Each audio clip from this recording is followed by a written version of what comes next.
안녕하십니까. 홍준표의 이제 시사대담 오늘 그 홍커나이트 첫 시간입니다. 오늘 첫 시간에는 한국 경제의 석학이신 카이스트대 교수이신 이병태 교수님 모셨습니다. 안녕하세요. 예, 안녕하십니까. 예. 우리 경제에 대해서 오늘 이제 교수님 이야기를 좀 해봐야 되겠습니다. 좀 전문 용어나 그런 것보다도 좀 쉽게 우리 그 보시는 분들이 알아듣기 쉽게 그렇게 말을 좀 해 주셨으면 합니다. 단적으로 지금 경제 상황이 어떻습니까? 예. 우선 홍카콜라 개국 축하드리고요. 예. 그냥 한때 유행했던 말 있었죠. 그 살림살이 좀 나아지셨습니까? 뭐 이런 그렇죠. 말 있었죠. 그 주위에 쭉 물어보시면 되는데 너무 뻔한 얘기인데 정권에 계신 분 청와대 몇 분만 모르시는 것 같아요. 다들 죽겠다고 난리인데 아직도 뭐 소득주 성장 때문에 그러냐 물어봐야 되겠다 이런 거 우리 문 대통령이 어젠가 그제 말씀하셨죠. 그래서 국민들은 저게 무슨 유체 이탈 화법이냐. 이게 지금 어디 달나라 갔다 오신 건가, 화성을 갔다 오신 건가. 지금 보시면 우리나라 역사상 자영업자가 사업을 문을 닫고 광화문에 정부를 성토하러 나선 적이 있었나요? 한 번도 없었죠. 옛날에 한번 솥단지 시위라는 거는 있었어요. 예. 그거 아주 오래전. 이게 거의 밀란에 가까운 그 저항이 일어난 거잖아요. 그래서 자영업자들이 아주 죽겠다고 난리고 실질적으로 어제 발표된 그 11월 고용 동향만 봐도 우리나라에서 그 자영업자들이 하는 직종에서는 고용이 뭐 몇만 명씩 전년 대비해서 줄고 있거든요. 제조업도 줄고 있고. 그리고 더 이제 걱정인 건 이거죠. 지금 한 달 후에 한 달도 안 남았습니다. 지금 이제 3주쯤 지나면 10.9%를 다시 올려야 되거든요. 최저임금을. 그렇죠. 예. 그래서 그런데 그 최저임금을 올렸는데 그 위원회에 보면 최저임금의 대상업종에 있는 사람은 단 한 명도 없어요. 없죠. 이게 이제 우리 보통 이 대리인 문제라고 그러죠. 대리인이 주인이 시키는 걸 가서 주인을 위해서 최선을 다하지 않고 엉뚱한 걸 하면 큰 문제가 생기지 않습니까? 그렇죠. 이제 뭐 부동산 거래를 하는데 파이프도 막 새고 이런 집을 지 수수료만을 생각해가지고 주인들이 살 수 없는 집을 계약해주면 큰일 나는 것처럼. 그렇죠. 그런데 지금 최저임금위원회의 구성이 어떻게 되냐면 크게 이제 세 분류의 사람들이 있습니다. 하나는 사측 대표라고 해서 대부분 경제단체의 상근 임원들입니다. 전경련, 경총 이런 분들 이분들도 사실은 사측 대표를 제대로 하지 않는 직업 공무원들이 퇴직하고 앉아 있는 자리가 그 자리거든요. 그렇죠. 그러니까 지난번에 그 16.4%를 올리는 데 대해서 덜컥 동의를 해주고 그랬죠. 그 다음에 이제 거기에는 지금 그 큰 기업들을 대표하는 것만 있고 진짜 최저임금을 줘야 되는 영세기업이나 자영업자 대표는 하나도 없습니다. 사측 대표에. 거기 보면 뭐 민주노총하고 대부분 그런 사람들 아닙니까? 그건 이제 노측 대표로 그분들이 들어가는데 그 노측 대표도 그런 거예요. 보면 본인들은 사실은 억대 연봉자들이거든요. 그렇죠. 대기업의 강성노조 특히 민노총들은 다 그렇지 않습니까? 현대자동차 요새 얘기 들어보고 지난번에 우리나라에서 사업 못하겠다고 망해서 가는 GM 군산자동 공장의 근로자들 평균임금도 8천만 원이 넘거든요. 그렇죠. 그러니까 그분들도 사실은 최저임금 대상자의 이익을 대변하지 않는 거죠. 거기다가 이제 이번 정부가 특히 위험한 짓을 한 게 뭐냐 하면 국가 전체에 미치는 영향을 보고 균형을 잡으라고 하는 공익위원들이 있습니다. 가운데 되게 이제 그 국책연구소의 연구원이거나 교수들이 들어가는 건데 거기를 요번에 아주 노조 1세계 친좌파학자들로 그냥 다 채워버렸습니다. 그래서 지난해 16.4%를 올려가지고 이 난리가 난 와중에도 이상한 괴상한 논리를 개발해가지고 10.9%라는 걸 또 올리는 아주 그 용맹한 의사결정을 한 것들이 공익위원들입니다. 그래서 이걸 지금 대통령이 뭐 이렇게 경제가 난리가 났으니까 물어볼 것도 없는 문제인데 자꾸 물어봐야 된다고 이제 책임 회피를 하고 또 밑에 잘못 적어준 거 가지고 뭐 90%는 긍정적이다 이런 헛소리를 막 해가지고 사람들 염장을 지르고 계시는 건데요. 이게 지금 해야 될 거는 정치권들이 모여서 내년 10.9%를 정말 시행을 할 거냐, 특별법이라도 통과돼서 유예를 할 거냐 하는 거고, 시급 10,000원을 이제 포기한다는 선언을 분명히 해야 되고, 그 구성 최저임금을 지금처럼 계속 그런 제도 하에서 결정해 갈 거냐, 이런 의사결정을 빨리 하지 않으면 자영업자 다 망하게 생겼다, 이제 이렇게 보셔야 되죠. 사실 그러거든요. 임금 올리는데 반대할 필요는 없죠. 예. 그러나 경제 현실이 임금을 올리고 제대로 경제 현실이 돌아갈 수 있느냐? 못 돌아간다면 임금을 올리는 것은 노동 생산성을 따라가지 못하는 임금을 올리는 것은 그건 잘못된 거죠. 예. 그게 자유시장 경제는 아니죠. 예, 그게 정부가 임금을 올린다는 것 자체가 사실 잘못되어 있는 거고요. 그 소득주도 성장론자들이 뭘 본 거냐면 임금 상승이 높은 거하고 그날의 경제 성장이 높은 게 상관관계가 높다. 이 통계만 본 거예요. 근데 그게 임금을 올려서 경제 성장이 된 게 아니고 경제 성장이 잘 되니까 임금이 따라 올라간 건데 인과관계를 뒤집어서 본 거죠. 노동 생산성이 그게 임금 인상의 가장 주된 요인이 되어야 되겠죠. 그래서 돈을 많이 받으면 예.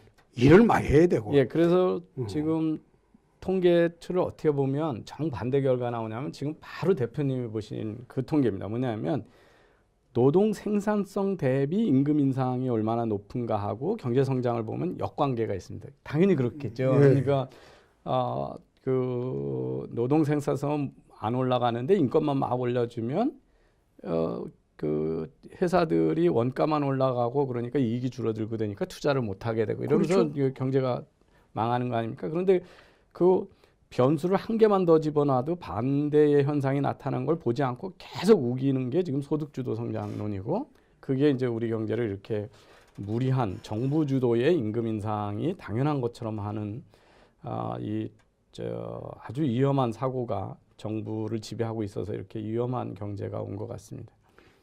어떻게 보면 최근에 카드 수수료 인하해 준 거 그걸 가지고 또 크게 생색을 내던데, 카드 수수료 인하 가지고 자영업자가 1년에 얻는 이득이 한 230만 원 정도라는 보도를 전 봤어요. 230만 원 정도인데 그것도 230만 원 얻어 가지고 그 사람들이 살 수 있는 구조가 되면 그것도 옳은 처방이다 이래 보겠는데 사실상 그런 구조가 아니거든요. 예, 사실은요. 이미 법이 통과돼 있어서 그 영세 자영업자들은 카드 수수료를 나중에 다 세금에서 환급을 받습니다. 그래서 그 5억 미만의 영세업자들은 이번 카드 수수료 인하에서 아무런 혜택이 없어요.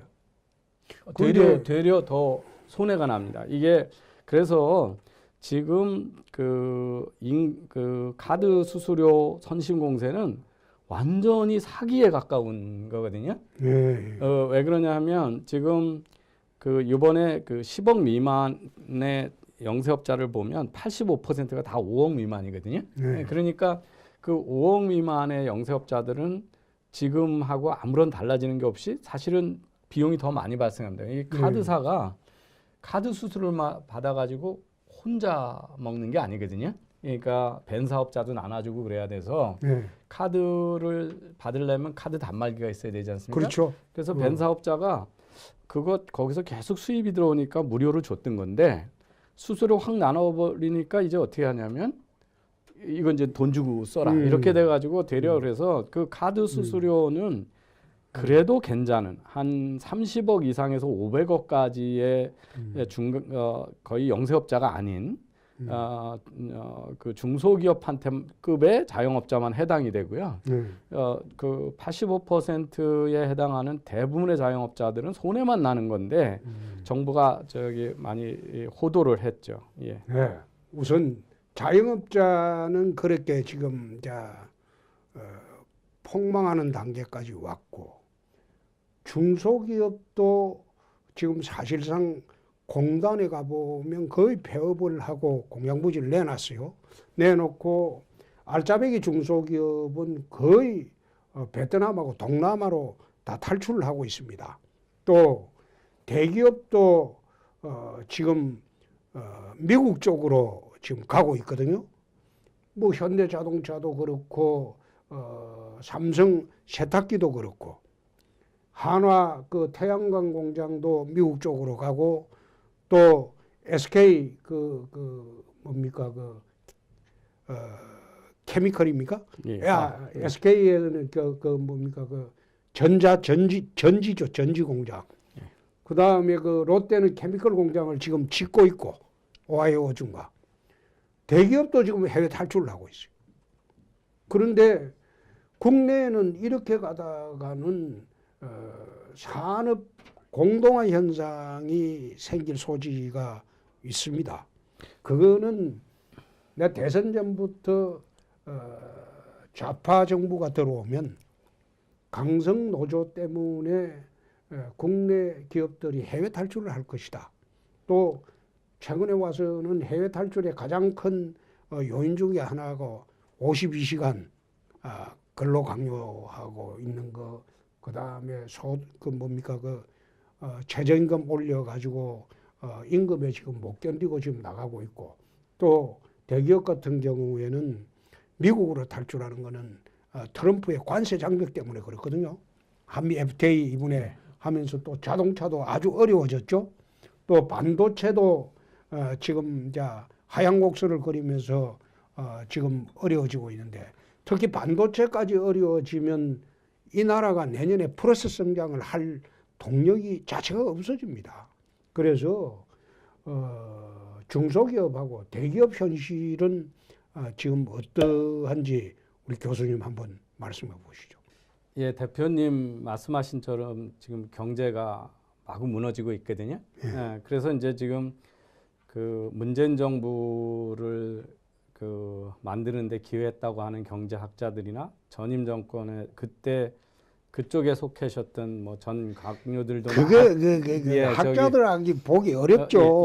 운동권 사람들이죠. 그건 학자가 아니지. 아니 그분들마저도 뭐 오늘도 뭐 이상수 전 장관 이런 분들이 이럴 줄 몰랐다 그러고, 경제자문위원회 부위원장 맡았던 김광두 서강대 교수가 그분 사퇴했죠. 사퇴한다고 이제 발표를 하셨고, 경제 위기 없다라고 청와대 하는 말에 대해서 이제 세상 물정 모른다고 막 야단을 치셨죠.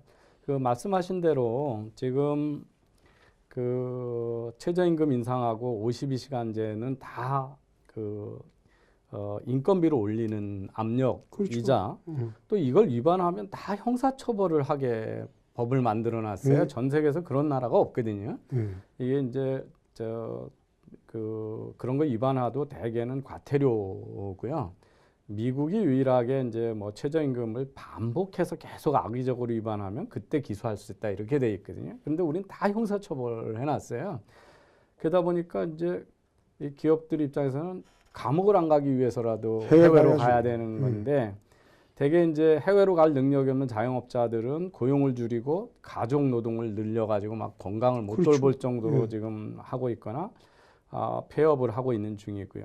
능력이 되는 그다음 정도의 능력이 되는 데는 이제 자동화 투자를 더 많이 해서 보시면은 식당들이 영업 시간을 많이 줄였거든요. 예, 그렇죠. 그리고 지금 24시간 마트가 없어요. 없습니다. 그래서 특히 이제 52시간 제도를 하니까 대기업 앞에 있던 음식점들도 장사가 안 되는 거예요. 그렇죠. 예, 다들 집에 일찍 가니까. 그래서 더더욱 두 개가 겹쳐 있고, 그래서 거기다가 이 사람들이 그거 할 때는 뭐라고 했냐면 저녁이 있는 삶이라고 했어요.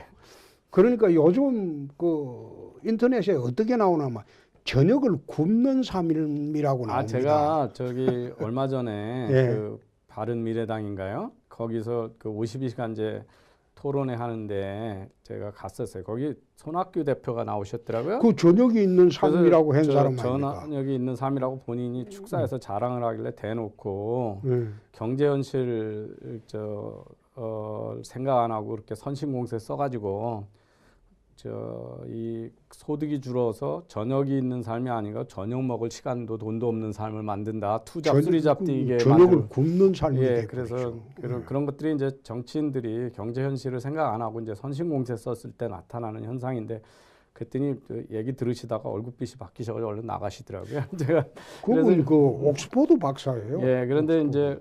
이제 그 다음에 이제 그 자동화 설비가 급격히 지금 늘어나고 있어서 식당에 가면 요새 이렇게 직원들 없고 전부 자동 주문하는 키오스크 그렇죠. 놓고 있거든요. 그게 이제 두 번째고 그리고 사실은 87년부터 우리나라에 아주 특이한 현상이 뭐냐면 전 세계에서 산업용 로봇을 가장 많이 쓰는 나라예요, 우리나라가요. 그렇죠. 예, 그래서 전 세계 평균에 한 9배 정도 많습니다. 그게 뭐냐면 이미 지금 80년대부터 우리 경제 능력에 비해서 인건비가 너무 많이 올라갔기 때문에 기업들이 살자고 자동화를 많이 했다라는 뜻이거든요. 사실 지금 기업의 인건비를 보면 도요타보다 그 현대자동차가 인건비가 더 높아요. 당연히 그렇습니다. 예. 지금 아마 내가 그 지난번에 통계를 한번 보니까 현대 기아자동차 평균 임금이 세계 자동차 회사 중에 제일 높습니다. 그런데 도요타 자동차의 노동 생산성의 60%밖에 안 돼요. 그러면서 매년 스트라이크예요. 예. 그래서 내가 강성노조가 대한민국을 망칠 것이다. 그건 내 6년 전에 내가 이야기했던 사람입니다. 환노위 위원장하고 내가 진주 어려운 그거 강성노조를 폐업할 때 대한민국 경제를 망칠 것이다. 그래서 6년 전에 이야기를 내 하고 쭉 경계심을 가져야 된다고 했는데 그거 내 올해 10월부터 한국 사회에 그 문제가 대두되는 것 보고 참 한국 사회 깨달아도 너무 늦게 깨닫는다. 나는 그거 6년 전부터 문제가 된다고 늘 이야기를 했는데 그 문제는 이제 와서 이제 문제가 되더라 이 말입니다. 지난해 예. 그 국감에 가서 최저임금 이거 그대로 시행하면 우리나라 이제 일자리 다 없어서 큰일 난다 그랬더니 지금 여당 국회의원들하고 정의당 국회의원분들이 저한테 벌떼같이 달려들어서 막 저를 인신공격하고 그러셨어요. 에이, 그래가지고 제가 요즘 박사님 밖에 나가보면 어떤 얘기가 있나. 더불어민주당에는 민주가 없고 예. 더불어 김정은만 있다. 예. 그 다음에 바른미래당은 바른도 없고 미래도 없다. 예. 정의당은 아예 정의는 없고 불법 자금만 있다. 그런 말이 요즘 유행입니다. 예, 그러니까 그래서 국회 같은데 그 나가서 그거 하지 마세요. 그래서 제가 임금 올라져가지고 경제가 성장하면 째째하게 시간당 8,000원만 주냐, 예. 한 10억씩 주지. 그렇죠. 제가 그랬어요. 그랬더니 정의당에 우리 잘 아시는 아주 유명한 국회의원 분이 근로자들은 억대 연봉 받으면 안 됩니까? 뭐 이러면서 막 야단을 치시더라고요. 육체 노동자는 도지사보다 더 받으면 안 됩니까? 그래서 이제 그런 것들이 다 그게 지난 대선 때도 그런 게 예. 지난 대선 때도 그 배배 꼬여가지고 사람이 어떻게 그래 나 꼬여도 그래 배배 꼬일 수 있는지. 그래서 내가 지난 대선 때도 그 후보 보고는 그렇게 배배 꼬여서 어떻게 정치를 하냐. 그래 적대 감정을 갖고 배배 꼬여서 덤비니 어떻게 대통령 되겠습니까? 그리고 내가 그 소리도 했어요. 예, 그래서 그래서 그 자동화로 대처를 하다 안 되면 이제 해외로 가는 수가 그렇죠. 있는데 해외로 가는 게 뭐 좋아서 가는 것도 있죠. 시장 가까이도 가야 되고 글로벌로 성공해서 삼성전자처럼 베트남에도 만들고 중국에도 만들고 동부 유럽에도 만들고 그런데 요즘은 강제로 떠밀려서 가는데 이제 문제가 있거든요. 그래서 그렇죠. 지금 한 2주 전에 만났던 중소기업 사장님이 이런 말씀을 하시는 거예요. 그러니까 이 52시간제 때문에 300인 이상 되는 기업 때문에 원래 3교대를 돌려서 근로자들이 원하는 근로자들이 연장 근로를 하다 보니까 수입이 더 많이 생기고 이래서 살았는데 이 52시간제 하라고 그러니까 2교대밖에 못 하는 거잖아요. 그랬더니 이제 그 연장 근로나 휴일 근로해서 수입이 한 20-30% 이상 줄은 종업원이 많이 생기는 거예요. 그렇죠. 근데 이 종업원들이 어떻게 하냐면 그걸로 못 먹고 산다고 3교대 할 수 있는 영세 기업으로 이직을 하는 겁니다. 그래서 사람도 못 뽑겠다는 거예요. 그렇다고 이렇게 글로벌 대기업들한테 하청으로 부품 공급하는 회사가 뭐 영업이익이 높아서 한꺼번에 1년 사이에 지금 인건비가 30% 올린 거거든요. 16.4%에서 10.9% 하니까 30%를 올려줄 수 있는 여력 있는 중소기업이 거의 없죠. 그렇죠. 그러니까 할 수 없이 공장을 베트남 공장 쪽으로 대부분 옮긴다. 이렇게 되는 거예요. 그래서 지금 일자리가 제조업이 지금 일자리 통계를 가지고 이번 달 걸 가지고도 16만 명 늘어났다. 10만 명 이하 생기다 16만 명 이상 늘어났다고 막 좋아했는데 가만히 들여다보면요. 거의 사기성 일자리입니다. 이게 뭐냐면 이상하게 지금 겨울이 오고 있는데 농업 쪽에 8만 6천 명이 늘었어요. 그 다음에 65세 이상에서 거의 20만 개 일자리가 늘어났습니다.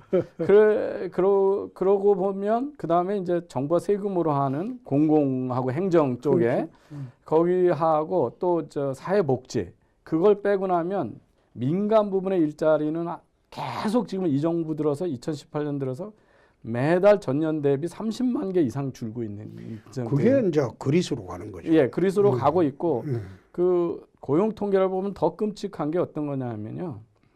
고용이 잘 되고 소득을 일으켜서 가족을 살려야 되는 30대, 40대, 50대까지가 다 고용률이 줄고 65세 이상만 늘어나는 거예요. 그 통계청 발표입니까? 예, 통계청 발표에도 그런데 통계청장이 바뀌었는데도 그걸 발표로 그래 합니까? 그걸 어떻게 합니까, 현실은?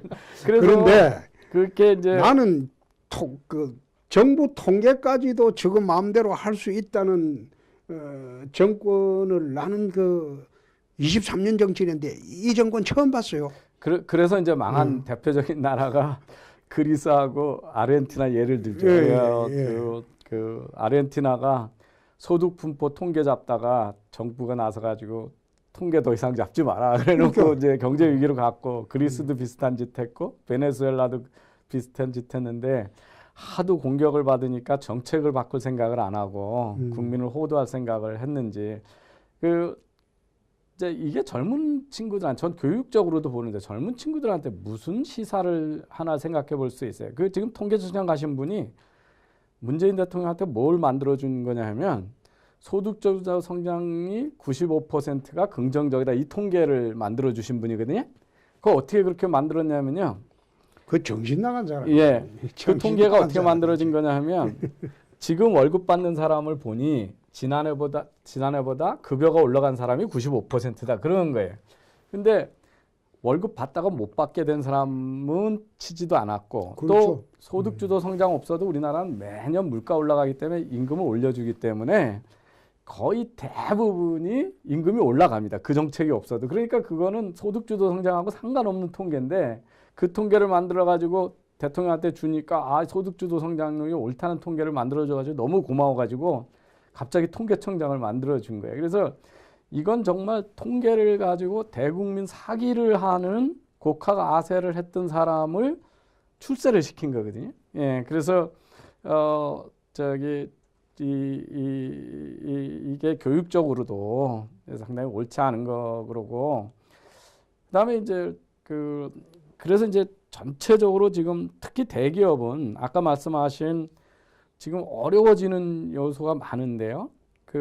중국이 지금 경착륙 조짐이 큽니다. 예. 중국이 금년 초에 6.8% 성장하던 게 지금 6.4%로 한 해 사이에 0.5% 성장률이 낮아졌는데 지난 한 30몇 년 등소평이 개방한 이후로 처음으로 내년에는 6% 이하 성장으로 떨어질 거로 돼 있고 그러면서 지금 이제 우리나라의 관광객도 잘 안 오게 되고 대만의 호텔들이 다 매물로 나와 버렸어요. 이제 중국 사람들도 경제가 불안하니까 해외 여행을 안 다니는 거예요. 그러니까 내년에 우리나라도 이 또 유통이나 이제 관광객이 와야 관광 수입도 생기고 면세점에 가서 화장품도 사고 김도 사가는데 이제 어려워질 거라는 게 분명하죠. 그래서 그것도 그렇고 또 트럼프 대통령에 의해서 우리나라 기업들이 할 수 없이 미국에다 공장 옮겨야 되는 그 요소도 켜진 데다가 제일 큰 요인은 이겁니다. 기업들이 너무 불안해서 못 살겠는 거예요. 이게 뭐냐면 아니 공정위원장이 불공정 경쟁 행위를 처벌하면 되는데 삼성의 지배 구조가 지속 가능하지 않다. 지배 구조 바꿔라. 이러고 압력을 넣고 있죠. 요번에 그러고 있고 버젓이 지난 정권까지도 다 정부하고 합의해서 합법적이었던 것들을 이번 정권 들으니까 다 갑자기 불법이라고 그러잖아요. 삼성 바이오로직스 회계도 그랬고 파리바게뜨 파견 직에 대한 고용 문제도 그래가지고 멀쩡했던 기업이 뭐 민노총한테 허락받고 새로 회사를 만들어야 되는 이런 나라를 만들니까 불안하죠. 그다음에 지금 대기업 총수 중에 사법 처리 중이지 않은 총수가 몇 없잖아요. 지금요. 그러니까 그게- 불안해서 삼을 수가 있으니까. 그게 저는 보건데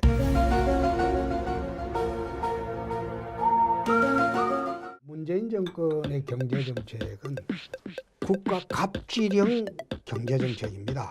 말하자면 근로자는 받는 돈이 똑같은데 실제 집에 가는 돈은 더 줄어요. 나는 이게 뒤에서 돈 안 끊는가 몰라. 대통령이 사실 경제에 관심이 있는지 후보 시절에 만나봤더니 머릿속에는 북한밖에 없고 경제에 완전히 문외한이다, 경제 음치라는 말을 했는데 사실이 아닐 수도 있다라는 식의 냄새를 피우면서 이렇게 유체 이탈을 하니까 TV 토론하는 거 유튜브 통해서 한번 보시죠. 거의 동문서답했어요. 여태 벌어놓은 게 좀 있으니까 아직 더 털어먹어도 된다. 베네수엘라가 털어먹는데 한 5년 걸렸고요. 지금 홍성태, 홍성태가 아니고 김성태. 김성태, 죄송합니다. 예. 그래서 뭔가 순환 시대입니다. 예. 그 좌파들 논리를 역으로 한번 이야기해 본 겁니다. 예, 응? 예. 그 지표 막 복잡하게 이야기하면 그 헷갈려요. 그 쉽게